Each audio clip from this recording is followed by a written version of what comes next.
மகா கல்யாணத்தில் பரபரப்பாக இனி என்ன நடக்குதுன்னு பார்க்கலாம். மகா வந்து ஒரு மாதிரியாக அமைதியாகவே இருப்பாங்க. அப்போ தான் சூர்யா வந்து கேட்பாரு, ஏன் மகா அமைதியாக இருக்க, சொல்லு என்ன விஷயம், எனக்கு எல்லா விஷயமே தெரியும், மதன் பிரச்சனை தானே, அவன் மலேசியாவில் இருக்கானே, உனக்கு மலேசியாவில் ஏதாவது கான்டாக்ட் இருக்கான்னு கேட்பாங்க. மகா வந்து ரொம்ப அமைதியாகவே இருப்பாங்க. சரி மகா, எதுவும் என்னை தப்பாக நினைக்காத, நான் உன் கூட தான் எப்பவுமே இருப்பேன், எனக்கு கௌதமை விட ஐஸ்வர்யா வாழ்க்கை தான் ரொம்ப முக்கியம், கௌதம் வந்து பண்ணது தப்பு தான், நம்ம எப்படியாவது கௌதம் தப்பானு சொல்லி நம்ம எல்லாருக்கிட்டையும் நிரூபிப்போம், நான் உன் கூட தான் இருப்பேன், எப்பவுமே இந்த விஷயத்தெல்லாம் நான் உங்ககிட்ட தப்பாக யூஸ் பண்ணி நான் உங்ககிட்ட நெருங்கலாம் வர மாட்டேன், என்னை நம்பு மகா அப்படின்னு சொல்லுவாங்க. அப்போ தான் ஐஸ்வர்யாவுக்கு வந்து எல்லாமே அழகான பண்ணிட்டு இருப்பாங்க, மேக்கப் பண்ணிட்டு இருப்பாங்க. பிரபா தான் மேக்கப் பண்ணுவாங்க. அவங்க அம்மா சொல்லுவாங்க, நீ இன்னைக்கு ரொம்ப அழகாக இருக்க, இன்னைக்கு உன் குழந்தைய பாரு, இந்த உலகமே உன் வீட்டில் கொஞ்சம்லாம் வரவேற்பாங்க, நலங்கெல்லாம் வச்சு உனக்கு ரொம்ப ஆசீர்வாதம் பண்ணுவாங்க, நீ சந்தோஷமா இரு, ஏன் சோகமாக இருக்குன்னு கேட்பாங்க. நான் என்ன பண்ணுறது, கஷ்டம் தான் என் தலை மேலே ஏறி நிற்குது, நீ அதெல்லாம் நினச்சி கவலை பண்ணாத, எப்படியாவது கௌதம் வந்து தப்பானான்னு சொல்லி நம்ம எல்லாருக்கிட்டையும் நிரூபிப்போம் அப்படின்னு சொல்லுவாங்க.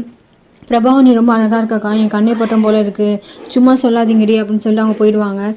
அப்போ வந்து அவங்க அம்மா சொல்லுவாங்க பிரபா கிட்ட, இவ என்னடி இப்போவே ரொம்ப கோவப்பட்டுனே இருக்கா, இவன் எப்படி மன மேலே வந்து உட்காருவா, எனக்கு ரொம்ப பயமாக இருக்கு இவளை நினச்சாவே அப்படின்னு சொல்லி ரொம்ப பதட்டமாக பேசின்னு இருப்பாங்க. பிரபா தான் சொல்லுவா, இல்லைம்மா நம்ம எப்படியாவது அவளை கூட்டிகிட்டு போகணும், இன்னைக்குள்ளே எப்படியாவது கௌதம் தப்பானவன் நிரூபிச்சிடணும் அப்படின்னு சொல்லுவாங்க. உடனே அவந்திகா வருவா.